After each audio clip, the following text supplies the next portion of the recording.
Imagine waking up in the middle of a nightmare in which armed assailants are holding your child hostage, forcing you to rob your own place of employment while strapping an explosive device to you. Michelle Renee was content with her life in the peaceful Californian town of Vista in the year 2000. She was devoted to her young daughter Bria, who was 7 years old at the time, as well as her job as a bank branch manager. During this time in her life, Michelle said, "I was on that single mom grind, you know? I had a career and was managing a bank. I adored where I was residing. I was really happy at work." Michelle Renee's routine life in Vista, California took a terrible and unimaginable turn in November 2000. Their lives were destroyed when 3 masked gunmen wearing black broke into their home through the back door on the evening of November 21st while she was living there with her flatmate and her 7-year-old daughter, Bria. These unidentified people forced Michelle and Bria to the ground, where they were bound with duct tape while holding them hostage and pointing guns at their heads.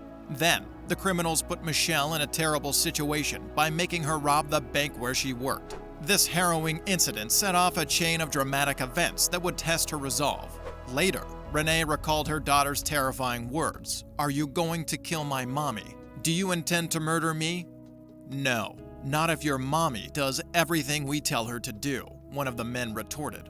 The group's ringleader, who spoke the most, told Renee that they had been watching her for months. They were aware that she worked for a bank and made it clear that they wanted her to rob her bank the following morning. Renee, Bria, and their flatmate were held captive all night while the intruders discussed the robbery strategy. If Michelle did not follow their exact instructions, they threatened to kill them. They threatened Renee, her daughter, and their flatmate in the morning and strapped what they said was dynamite to them. Then the ringleader warned Renee, "If you try to run, you will disintegrate," while displaying what appeared to be a detonation device. "You'll all be killed if you try any crazy things." In addition to being a violent and criminal act, the terrifying experience left Renee and her family in a state of profound terror. The criminals' meticulous planning, brutal threats, and apparent use of explosives resulted in a nightmare that would haunt those involved for the rest of their lives. The following morning, Michelle had an impossible task to complete. The ringleader of the criminals was squatting in her back seat as she drove her Jeep to the bank with what she thought was dynamite strapped to her back, coldly telling her to do everything you normally do. He held a gun to her side. Renee awaited the Brinks truck while toting her customary briefcase, which was now concealing a duffel bag. The thieves, who had given her orders to quickly fill the duffel bag with cash from the vault, controlled every action she made. She grabbed her briefcase as soon as the Brinks truck pulled up, went into the safe, and crammed the duffel bag full of cash in a last-ditch effort to beat the clock. The scenario was a mix of the mundane daily routine and a criminal plot involving life or death, and it was both horrifying and surreal. Renee's bravery and commitment to defending her family are demonstrated by her ability to maintain her composure in the face of such terror. After a few tense minutes, Renee left the bank carrying $360,000. She gave the cash to the ringleader, who was waiting in her Jeep. His directives were succinct and terrifying. Go right home. Avoid visiting the bank. Don't dial the police. Nothing. Following his instructions, Renee hurried home and discovered Bria and their roommate unharmed. After removing the purported dynamite from their backs, the intruders left the house. The ringleader had overlooked the dynamite on Renee's back, though, in his haste to get them out of there. Following the gruesome incident, Michelle Renee, her daughter Bria, and their flatmate fled to the closest neighbor, who immediately dialed 911. The bomb squad was called to assess the situation as soon as the authorities arrived. The dynamite that had been used to threaten Renee and her family was fake, which added a new layer of terror to the events that had already taken place. It was simply a set of broomsticks that had been cut up, painted red, and carefully assembled to resemble real dynamite. Long after the kidnapping and robbery themselves, the trauma persisted. Michelle Renee and her daughter were transferred to a hotel and never brought back to the home where they had been held hostage. Renee had to relive those awful experiences, though, because of the investigation. Investigators asked her to go back to the house and recount what happened the previous evening during the break-in and the morning after the bank robbery. Renee's story matched the accounts of her daughter and flatmate. According to prosecutor Tom Manning, Michelle, Bria, and their flatmate Kimbra was photographed while wearing fake dynamite sticks as part of the ongoing investigation. These pictures would later be used in court. Renee divulged a significant detail, which caused the investigation to significantly change. She recognized the ringleader's eyes from when they were being held hostage. He had pretended to be a customer earlier that day when he was at the bank, and he had even given her his business card. "Investigators," Renee said, "check my desk. Obtain that card."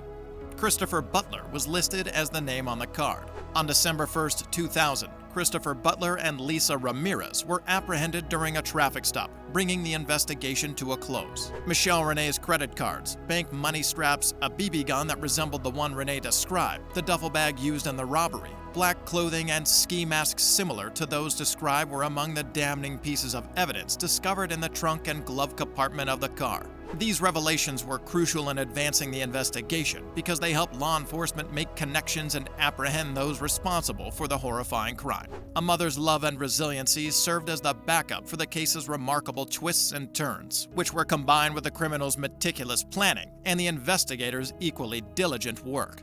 More information came to light as investigators dug deeper into the horrific incidents, aiding in the creation of a more complete picture of the scheme and the participants. Renee overheard the ringleader and another woman talking on a walkie-talkie during the terrifying hours that she and her daughter were held hostage, referring to each other as Money One and Money Two. Lisa Ramirez, who had accompanied Christopher Butler to the bank earlier that day, was the voice Renee recognized. Ramirez verified her voice on the walkie-talkie during her interview with the police. Butler made an effort to protect Ramirez during the subsequent police interviews while denying any involvement in the bank robbery. Ramirez, however, offered crucial information that implicated Butler and the other suspects. Surprisingly, she admitted that she had come up with the plan to rob the bank, use fake dynamite, and kidnap the manager. The other men who were involved in the hostage situation could also be identified by investigators. One of them was Christopher Huggins, and according to his arrest records, he kept $93,000 of the money that had been stolen as his share. Robert Ortiz, a fourth suspect, was initially still at large. He was recognized as the person who helped the group obtain weapons while holding a gun to Bria's head. In Wisconsin, he was ultimately apprehended in February 2001. This horrifying case demonstrated the power of perseverance in two ways: by a brave mother defending her child, and by tenacious investigators unraveling a convoluted criminal scheme. The evidence gathered, from the business card left at the bank to the meticulously detailed accounts of the crime, led to a search for justice that spanned several states and months before the culprits were finally apprehended and put on trial.